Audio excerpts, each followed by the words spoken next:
mtima wa mbuye wako ukukonda iwe ndiye wakuona ngopirira mtima wa mbuye wako ukukonda iwe ndiye wakuona.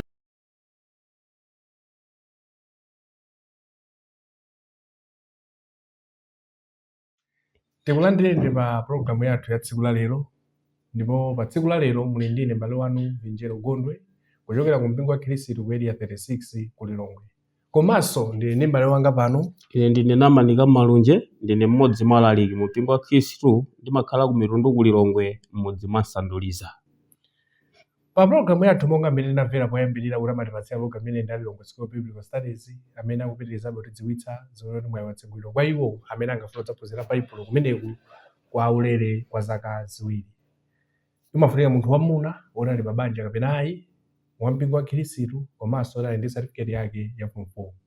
Mwina ndinu mwina ndiyena adziwitseni za uthenga umenewu. Pamapeto timapereka nambala imene mukhoza kugwiritsa ntchito funso zokhuza programu imeneyi imene tikhoza kutumizirani kuti mutomvera pa nthawi yanu.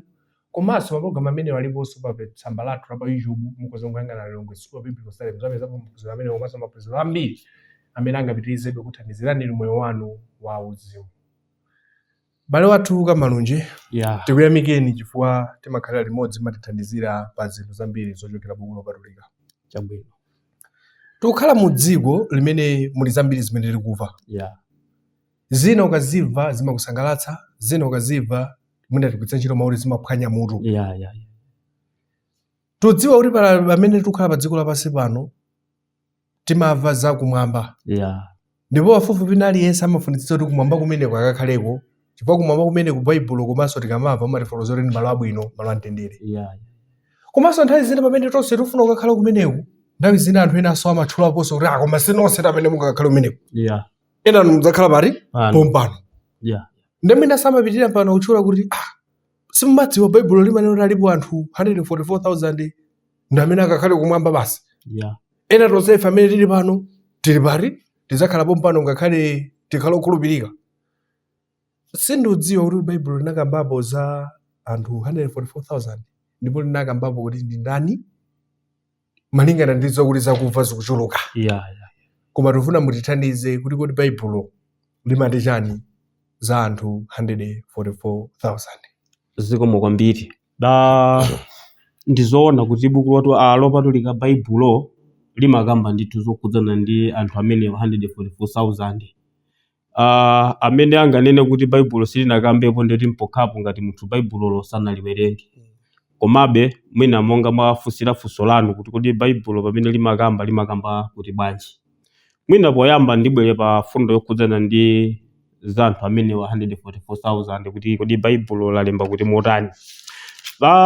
Buku lathu lopatulika Baibulo makamaka tikayamba kuwerenga buku la Chivumbulutso mutu 7, mwina tingoyambirako pa vesi yake ya chitatu. Nanena musayipse dziko kapena nyanja kapena mitengo kufikira tidasindikiza chizindikiro akapolo a Mulungu wathu pamphumi pawo. Ndipo ndinamva chiwerengero cha iwo osindikizidwa chizindikiro 10,040 osindikizidwa chizindikiro mwa mafuko onse ana a Israeli. Verse 5 akuti mwa fuko la Yuda anasindikizidwa chizindikiro 12,000, mwa fuko la Rubeni 12,000, mwa fuko la Gadi 12,000. Mwina kungowerengapo mwachitsanzo, koma mafuko amene walipo mafuko 12 amene akutifotokozera kuyambira vesi limeneli komanso kulekeza vesi lake la 8. Tudziwa paja kuti Yakobo anabala ana 13, Baibulo limatifotokozera choncho. Yakobo amene adabala ana 13, ana amuna anali 12 ndipo anabalako mwana wamkazi mmodzi. Ndiye tikamati fuko tukamba za mbewu, ndiye tikamati mbewu ya munthu ndiye kuti tukamba za munthu wamamuna. Ndiye chifukwa chake ngakhala anabala ana 13 koma anapezeka ndi mafuko 12 kamba kuti mmodzi anali wamkazi amene sangatukhala ndi fuko. Choncho pogwiritsidwa ntchito mwa mafuko 12 ana a Yakobo, paja Yakobo ndamenenso dzina lina asandulizidwa kuti azitchedwa kuti Israeli. Ndeti tikamati Yakobo kapena kuti Israeli tunene za munthu ngati mmodzi. Choncho pamene tikamba za ana a Yakobo kapena ana a Israeli tunena za ana a munthu ameneyo. Choncho pa chivumbulutso chapter 7 apa mu verse yake uyambira tawerenga verse nkungoti nkhani mambira pa verse 1 kuti bwino imelekeza verse yake ya 8 pa fundo imeneyi. Baibulo linena kuti panali mngelo amene anali angelo ena amene anali ndi ntchito ngati afuna kuwononga dziko kapena kuipsa dziko. Ndiye kenaka panabwera mngelo wina amene amene kuti musamba kuipsa dziko chifukwa mmenemu muli anthu ena amene Mulungu anasindikizamo chizindikiro. Ndiye chiwerengero cha amene Mulungu anasindikizamo chizindikiro pamene panena kuti alipo 144,000. 144,000 opezeka bwanji? Chifukwa chakuti fuko lina lililonse mwa mafuko 12 Mulungu anasindikizamo chizindikiro anthu okwana 12,000. Ndiye tikatenga 12,000 yapa fuko ndi times 12 yapa mafuko ndiye kuti ndi pamene pamabwera nambala ya 144,000. Koma buku limene la chivumbulutso mutu 7 kuyambira verse lokeza verse yake ya 8 akungotifotokozera chiwerengero cha anthuwa komanso ndi kuti dziso kumene anthu akuchokera. Koma pamene pasanatifotokozere kuti akakhala kuti kapena kuti tapeza kuti pamene pasanalembe. Komabe ngakhale pamene pasanalembe njira ilipo yotidziwitsa kuti anthu amene akakhala kuti. Mwachitsanzo tikabwera pa chivumbulutso mutu 14 tiwerengako yambira verse 1 kulekeza verse yake yachitatu. Wothandizira mkalembedwe ka Baibulo anayika mawu kuti mwana wankhosa ndi womboledwa ake pa phiri la Ziyoni. Kuyambira verse 1. Ndipo ndinapenya taonani mwana wankhosayo ali kuyimirira pa phiri la Ziyoni, ndipo pamodzi ndiye 1,000 mphambu 40 kudza 4 akukhala nalo dzina lake ndi dzina la Atate wake lolembedwa pamphumi pawo. Ndipo ndinamva mawu ochokera kumwamba ngati mkokomo wa madzi ambiri ndi ngati mawu a bingu lalikulu, ndipo mawu amene ndinawamva anakhala ngati azeze akuyimba azeze awo.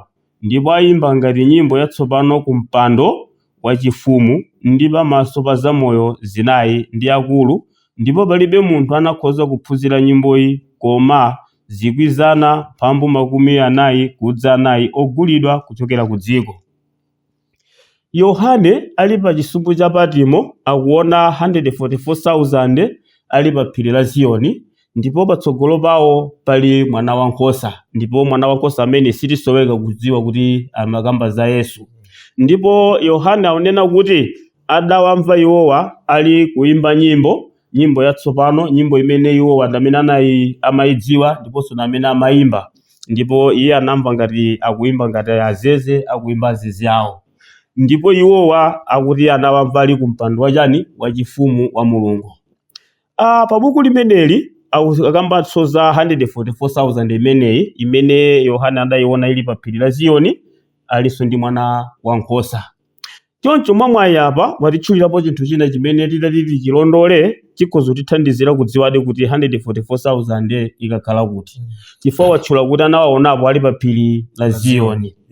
Tingoyesa ngati kuti akadanena kuti adawaona ali pa phiri la mulanje. Ndiye kuti dziko lapansi likadakhala ndi kafukufuku kuti 144,000 ali pa phiri la mulanje, ndiye kuti ndikuti kumeneko, ndiye kuti ndi ku Malawi. Ndiye 144,000 ikakhala ku Malawi. Akadanena kuti adawaona ali pa phiri la Kilimanjaro, ndiye kuti likadadziwa kuti ikakhala ku Tanzania 144,000. Koma apa watchula kuti adawaona ali pa phiri la Ziyoni. Nchoncho pamene tichilondole kuti kodi phiri la Ziyoni limeneli lili kuti, ndiye kuti zitithandizira kumvetsa bwino kuti 144,000 ikakhala kwakuti. Choncho funso kumati kodi phiri la Ziyoni limeneli lili kuti. Tikamawerenga buku la Hebrew chapter 12, buku limeneli la Hebrew mutu 12 verse yake ya 22, pamenepa akuyamba motere. Akuti komatu mwayandikira ku phiri la Ziyoni ndi mudzi wa Mulungu wamoyo, Yerusalemu wakumwamba, ndi kwa unyinji ochuluka wa angelo ndi kwa msonkhano wa onse, ndi mpingo wa obadwa oyamba olembedwa mmwamba, ndi kwa Mulungu oweruza wa onse, ndi kwa mizimu ya olungama oyesedwa angwiro, ndi kwa Yesu Nkhoswe ya pangano chatsopano, ndi kwa mwazi wakuwaza wakulankhula chokoma choposa mwazi wa Abeli. Tsopano apa mlembi wa buku la Heberi akunena kuti komatu mwayandikira ku phiri la Ziyoni, Yerusalemu wakumwamba, mudzi wa Mulungu wamoyo, kwa wochuluka wa unyinji wa angelo, komanso kwa msonkhano wa onse, kwa mizimu yolankhula chilungamo choposa mwazi wa Abele, komanso kwa Yesu Nkhoswe ya pangano chatsopano. Pamene papo kamba kuti mwayandikira ku phiri la Ziyoni, Yerusalemu wakumwamba, ndiye kuti pamene pafuna tipatsa kuti phiri la Ziyoni limene talipeza pa Chivumbulutso chapter 14, limene Yesu ndi 144,000 adawaona atakhalapo, ndiye kuti ndi kumwamba ndithu. Ndiponso pamene pa watsimikiza kuti phiri la Ziyoni lili mu Yerusalemu. Pa dziko lapansi pano zinthu ngati Yerusalemu komanso phiri la Ziyoni ziliponso zimene adazipatsa mayina ngati amenewa, ndipo zili pa dziko lapansi pompano. Tikafika mu dziko lija la Israeli, ndipo tikakamba za likulu lawo lija limatchedwa kuti Yerusalemu, ndiye mkati mwa Yerusalemu kadera kena muli phiri limene lotchedwa Ziyoni. Tikumbukira kuti nthawi zina Ayuda atatengedwa ukapolo adapita ku Babulo. Atapita ku Babulo, tsiku lina lake akuti owadika kapena owagada amanena kuti mutiimbirako nyimbo imodzi ya ku Ziyoni. Ndi Ayuda aja amati tidzayimba bwanji nyimbo ya ku Ziyoni mdziko la chilendo. Ndiye kuti amafuna nthawi kuti kudera kumene odachoka iwo wacha kudali ku Ziyoni. Koma mwina mutangafunsa kuti kodi ndi Ziyoni imeneyo imene Yohane adaona Yesu ndi 144,000 alipo? Yankho loti ayi. Pa Heberi chapter 12 verse 22 akutilozera kumene phiri la Ziyoni limene lili, ndiye kuti lili kuti lili kumwamba. Choncho mukafunsa kuti kodi buku lopatulika Baibulo limakambapo zokhudzana ndi 144,000? Ayi, buku lopatulika Baibulo limalankhula zokhudza 144,000 ndipo limalankhula munjira imeneyi. Ndithudi. Tiyamikire kwambiri chifukwa choyamba mwatitsimikizira ndithu kuti 144,000 m'Baibulo anatchulidwamo. Ndipo akutchulatiza anthu amenewa, ndipo mwatithandiziranso kunena kuti zoona anthu amenewa alipo. Koma Ziyoni ndi Yerusalemu akutchulidwa kuti Yerusalemu watsopano kapena Ziyoni watsopano amene akamba za kumwamba. Inde ena tomudziwa Ziyoni ndi Yerusalemu alipo pansi pano, koma anthu 144,000 awa akukamba za kumwamba ndithu malingana ndi imene tafotokozera, malingana ndi imene Baibulo lafotokozera pamenepo. Ndithudi. Ngakhale mafotokoza zimenezo mapali chinthu ina chimene tofunika kuti mutithandizire ndithu, chifukwa anthu timaona kuti tamva kuti 144,000 akakhala kumwamba. Koma nthawi zina anthu timaona ngati akakhale kumwamba ndi ndokhawa. Palibenso gulu lina limene likakhale kumwamba, koma ndi 144,000 okha amene akakhale kumwamba, ena tonsefe tidzakhala pansi pano. Chabwino. Mwatithandiza kuti 144,000 ali kumwamba, koma zoona kuti ndi okhawa amene akapita kumwamba, ena tonse tikakhala pansi. Zikomo kwambiri. Funso labwino. Tikabwerera pa buku la Chivumbulutso mutu 7 paja. Tsopano ife tiyamba kuwerenga pa vesi yake ya 9. Nkhani imene timakamba kuti Israeli imene Mulungu anapezamo anthu 144,000 malinga ndi zimene zalembedwa apa, zochokera ku mtundu umenewu wa Israeli, komanso watipatsa nambala 144,000, koma pa buku limene sanatiuze kumene achokera. Ndiye tagwiritsa ntchito Chivumbulutso chapter 14 kuti tilozere kuti 144,000 ikakhala kuti. Komabe tsono pa funso lanu lofunsa kuti kodi ndi okhawa amene Baibulo limakambapo zokhudzana ndi chipulumutso cha anthu opita kumwamba? Choncho pafuna kuti tiyankhe funso limeneli, tabwera pa vesi yake ya 9 Chivumbulutso chapter 7. Pamene pakuti zitatha izi ndinapenya, taonani khamu lalikulu loti palibe munthu anakhoza kuliwerenga, wochokera mwa mtundu uliwonse ndi mafuko ndi anthu ndi amanenedwe, akuyimirira ku mpando wachifumu ndi pamaso pa Mwana Wankhosa, atavala zovala zoyera ndi makwatha akanjedza m'manja mwawo. Ndipo afuwula ndi mawu akulu nanena, chipulumutso kwa Mulungu wathu wakukhala pa mpando wachifumu ndi kwa Mwana Wankhosa. Ndipo angelo onse anayimirira pozinga mpando wachifumu ndi akulu ndi zamoyozo zinayi, ndipo anagwa nkhope yawo pasi ku mpando wachifumu nalambira Mulungu ndi kunena Amen. Thamo ndi ulemerero ndi nzeru ndi chiyamiko ndi ulemu ndi chilimbikiro ndi mphamvu zikhale kwa Mulungu wathu kufikira nthawi za nthawi. Ndipo mmodzi wa akulu anayankha nanena ndi ine, iwo ovala zovala zoyera ndi ayani ndipo achokera kuti? Ndipo ndinati kwa iye, Mbuye wanga mudziwa ndinu. Ndipo anati kwa ine, iwo ndiwo akutuluka m'chisautso chachikulu. Ndipo anatsuka zovala zawo naziyeretsa mwazi wa Mwana Wankhosa. Chifukwa chache ali ku mpando wachifumu wa Mulungu, ndipo amtumikira iye usana ndi usiku mkachisi mwake. Ndipo iye wakukhala pa mpando wachifumu adzawachitira mthunzi. Pa Chivumbulutso chapter 7 tsopano pa verse 9 payamba ndi mawu akuti, zitatha izi ndipo ndinapenya, taonani khamu lalikulu loti palibe munthu amene anakhoza kuliwerenga. Akuti anthu amenewa anachokera ku mitundu yonse ya pa dziko lapansi, amanenedwe akutanthauza azilankhulo zosiyanasiyana amene apanga khamu limene, ndipo palibe munthu amene anakwanitsa kuliwerenga mosiyanapo ndi mmene anawerengera chiwerengero cha 144,000. Koma yawa ndi anthu amene palibe amene anakhoza kuwerenga. Ndiye tsopano Yohane ataona anthu amenewa, panali mngelo amene amamuthandizira makamaka pomuonetsa zinthu zimene zili kulembedwa m'buku la Chivumbulutso. Ndiye mngelo adati, kodi anthu amenewa ndi ayani ndipo akuchokera kuti? Ndiye Yohane adati, mungadziwe ndi osati ine. Ndi pamene mngelo amamuwuza kuti anthu amenewa ndi anthu amene achokera ku mitundu yonse ya pa dziko lapansi, ndi anthu amene atsuka zovala zawo mu mwazi wa Mwana Wankhosa. Anthu amenewa avala makwatha akanjedza m'manja mwawo. Chifukwa chache anthu amenewa atakumana ndi chisautso chachikulu afika posagonjera machenjerero a Satana machidule.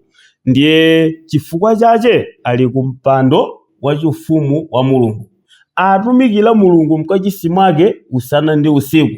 Ndipo Mwana Wankhosa adzawaweta nadzawatsogolera kwa kasupe amadzi amoyo. Pamene patsopano afuna kutanthauza kuti paja Yesu uja ulendo woyamba atayamba ntchito adati uthenga wabwino usapite kwa anthu a mitundu yonse, amafuna uthenga wabwino upite kwa Ayuda okha ngati nkhosa zimene zinali zosochera za banja la Israeli. Koma tsopano uthenga utalalikidwa kwa iwo aja anaonetsa kumukana, ndi pamene anafika poti anamupha. Pamene Yesu anauka kwa akufa anasintha dongosolo ndi pamene ati uthenga wabwino upite kwa anthu a mitundu yonse. Ndipo anthuwo uthenga wabwino ukafikira, amene akakhulupirire akabatizidwe. Choncho Baibulo apa lunena kuti anthu amenewa adatsuka zovala zawo mwazi wa Mwana Wankhosa. Afuna kutanthauza kuti pamene ife tamva uthenga wabwino utipeza ife pamene tili anthu ochimwa. Koma tsopano pamene Yesu anafa mu imfa yake, ndi nthawi yoti Mulungu apezemo njira yoti ife tikhululukidwe machimo athu. Ndiye kuti anthu uthenga wabwino pamene ulakidwa pa dziko lonse lapansi kwa anthu a mitundu yonse, anthu agonjera ku uthenga wabwino ali kumabatizidwa. Pamene pandikuti akavuka amakhoti munthu uja wayeretsedwa. Ndiye chifukwa Baibulo linena kuti anatsuka zovala zawo mwazi wa Mwana Wankhosa. Koma Baibulo linena kuti atachita zonsezi akuti chifukwa chache ali kuti? Akuma kuti chifukwa chache ali ku mpando wachifumu wa Mulungu, ndipo atumikira Mulungu mkachisi mwake usana ndi usiku. Ndiye funso nkumati, kodi mpando wachifumu wa Mulungu uli kuti? Utakhala kuti uli ku Japan, ndiye kuti khamu lalikulu likapezeka kuti ku Japan. Koma ngati lili ku America, ndiye kuti khamu likakhalanso kuti likakhala ku America. Koma Baibulo lingatipatse chithunzi chanji chokhudzana ndi kuti mpando wachifumu uli kuti? Tikamawerenga buku la Mateyu chapter 5, Mateyu chapter 5 verse yake ya 33, pamene pali maonena kuti Ndiponso munamva kuti kunanenedwa kwa iwo akale, usalumbire konama, koma udzapereka kwa Ambuye zolumbira zako. 34. Koma ine ndinena kwa inu, musalumbire konse kapena kutchula kumwamba, chifukwa kuli chimpando cha Mulungu. Khamu lalikulu lanenedwa kuti lopezeka kumpando wachifumu ndani? Wa Mulungu. Ndiye pa Mateyu chapter 5 verse 33 aunena kuti mpando wachifumu wa Mulungu uli kuti? Kumwamba. Ya. Tikakamba zakuti atumikira Mulungu mkachisi mwake, funso lakuti kodi kachisi amene akutchulidwa pa Chivumbulutso chapter 7 kuyambira verse 9 ndi kachisi wanji? Tikabwera pa Yohane chapter 14. M'buku la Yohane chapter 14 Yesu pamene amachoka amati, tsopano mtima wanu usavutike, mwakhulupirira Mulungu, khulupirirani inenso. M'nyumba ya Atate wanga alipo malo ambiri okhalamo. Ndikukuwuzani izi chifukwa ine ndidzabweranso ndidzalandira inuyo kwa ine ndekha, kuti kumene kuli ineko mukakhale inunso. Maonera kuti m'nyumba ya Atate wanga muli malo ambiri okhalamo. Nyumba imene itchulidwa apayi, imatchulidwa pa Yohane chapter 14, ndiye kachisi amene akutchulidwa pa Chivumbulutso chapter 7 kuti atumikira Mulungu mkachisi mwake usana ndi usiku. Ndipo Mwana Wankhosa adzawatsogolera, adzawachita mthunzi na adzawatsogolera kwa kasupe amadzi amoyo. Tikamaonanso pa buku la buku ili la 1 Tesalonika chapter 4, 1 Tesalonika mutu 4 kuyambira verse lake la 13. 1 Tesalonika chapter 4 verse 13 akuti, koma sindifuna abale kuti mukhale osadziwa za iwo akugona, kuti mungalire monga sotsalawo amene alibe chiyembekezo. Pakuti ngati tikhulupirira kuti Yesu adamwalira nauka, koteronso Mulungu adzatenga pamodzi ndi iwo akugona mwa Yesu.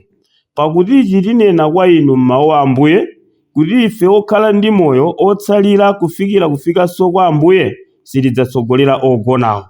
Pakuti Ambuye adzatsika kumwamba mwini yekha ndi mfuwu ndi mawu a mngelo wamkulu ndi lipenga la Mulungu, ndipo akufa mwa Ambuye adzayamba kuuka. Pamenepo ife okhala ndi moyo otsalafe tidzakwatulidwa nawo pamodzi m'mitambo kukakumana ndi Ambuye mu mlengalenga, ndipo potero tikakhala ndi Ambuye nthawi zonse. Buku lopatulika Baibulo ndithu lutsimikiza kuti 144,000 komanso khamu lalikulu onse adzapita kumwamba.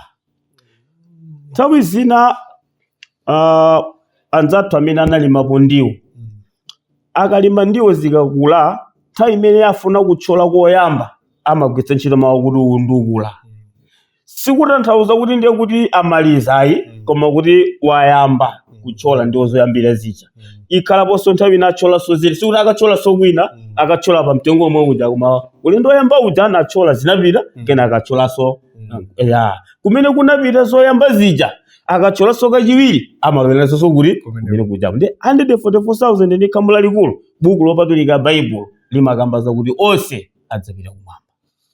Tiyamikire kwambiri chifukwa timadankhawa kuti 144,000 ndi anthu ochepa. Ngati anthu 144,000 okha amene akalowe kumwamba, ena afe ndi kuti olo tachita bwino kumwamba silikalowa ifa kunadzadza. Koma tiyamikire chifukwa Baibulo linalipatsanso yankho kuti kuliso khamu lalikulu limene sungathe uliwerenga. Ndikuti munthu atabwera lero kutiuza kuti anthu 144,000 okha amene akalowe kumwamba, ena afe tidzakhala pa dziko lapansi tidzakudzaona mauja uyu chifukwa Baibulo silunena ziti zimenezo.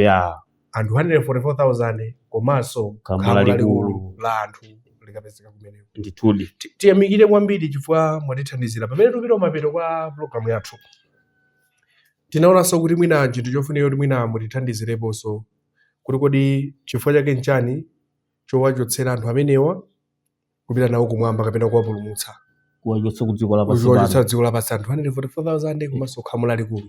Pali chifukwa chimene Mulungu analota anthu atachotse apa akapezeke malo awa. Zikomo kwambiri. Pamene pakhoza kukhala funso lotero. Timadziwa nthawi zina kutakhala ngati kuti mwina Amalawi ena ali ku mayiko amene kumachitika nkhondo, kapena kuti dziko lina limene kufuna kuchitika nkhondo.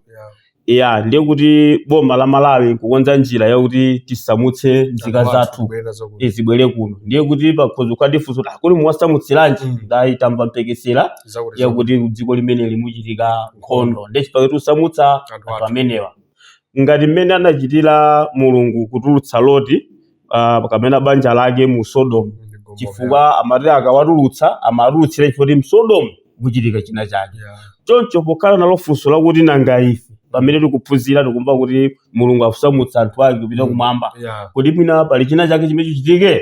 Tikatengera mu zolembedwa m'Baibulo lathu pa buku ili la Yesaya 51 tikayamba kuwerenga vesi yake ya 5 ndi 6 akuti chilungamo changa chili pafupi, chipulumutso changa chamuka, ndi mikono yanga idzaweruza anthu, zisumbu zidzandilindira ndipo adzakhulupirira mkono wanga. Verse 6 akuti tukulani maso anu kumwamba ndipo muyang'ane pansi pa dziko, pakuti kumwamba kudzachoka ngati utsi ndi dziko lidzatha ngati chofunda. Pa Yesaya 51 mu vesi yake ya 5 ndi 6 akuyamba choncho. Pamene pa 2 Petro chapter 3 kuyambira vesi la 10 akuti koma tsiku la Ambuye lidzadza ngati mbala, mmene miyamba idzapita ndi chimbumwe chachikulu, ndi zamwamba zidzakanganuka ndi kutentha kwakukulu, ndipo dziko ndi ntchito zili momwemo zidzatenthedwa. Popeza izi zonse zidzakanganuka, kotero muyenera inu kukhala anthu otani nanga m'mayendedwe opatulika ndi mchipembedzo, akuyembekezera ndi kufulumira kwa kudza kwace kwa tsiku la Mulungu, mmenemu miyamba potentha moto idzakanganuka ndi zamwamba zidzasungunuka ndi kutentha kwakukulu. Potengera zolembedwa zathu kuchokera pa buku la Yesaya chapter 51, Mulungu akunena kuti tsopano yakwana nthawi yoti chilungamo changa chioneke, chiweruzo changa chioneke.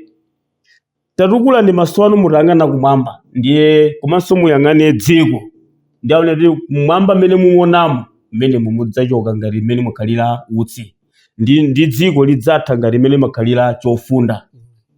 Pa 2 Petro chapter 3 kuyambira verse 10 Petro akunena kuti koma tsiku la Ambuye lidzabwera ngati mbala, ndipo mmwamba muonamo mmenemu mudzakanganuka chifukwa kudzakhala kukuyaka moto, ndipo akuti ndipo dziko ndi ntchito zonse zili momwemo zidzapita kotenthedwa.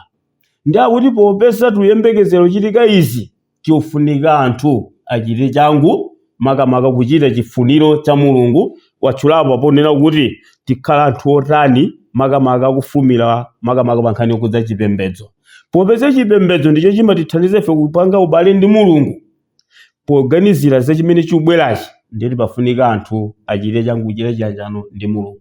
Choncho potengera mu zolembedwa, Mulungu adzawononga dziko limene tikukhala moli potengera malemba amenewa. Choncho Mulungu adayenera ndithu kuti asamutse anthu ake amene adagonjera uthenga wabwino. Apo mwatipatsanso yankho lina lafunso mwina limene silinafunse koma mwatipatsa yankho chabwino, chifukwa anthu amene amanena kuti 144,000 okha amene akalowe kumwamba amene onsefe idzakhala pa dziko lapansi, ndazina mapirizo kuti tidzalowa nyumba mwanumo, nyumba mwanga idzakhalamo ndinu. Ndetu zochita zosemphana ndi mawu a Mulungu, fa Mulungu akunena kuti dziko lapansi zonse zidzawonongeka. Ndiye kuti zikutipatsadi yankho lonena kuti si anthu 144,000 okha amene akalowe kumwamba, koma palinso khamu lalikulu. Ndithudi tiyamikire kwambiri chifukwa mwatithandiza. Tinali ndi mafunso ambiri koma mwatiyankha ndithu pogwiritsa ntchito buku lopatulika.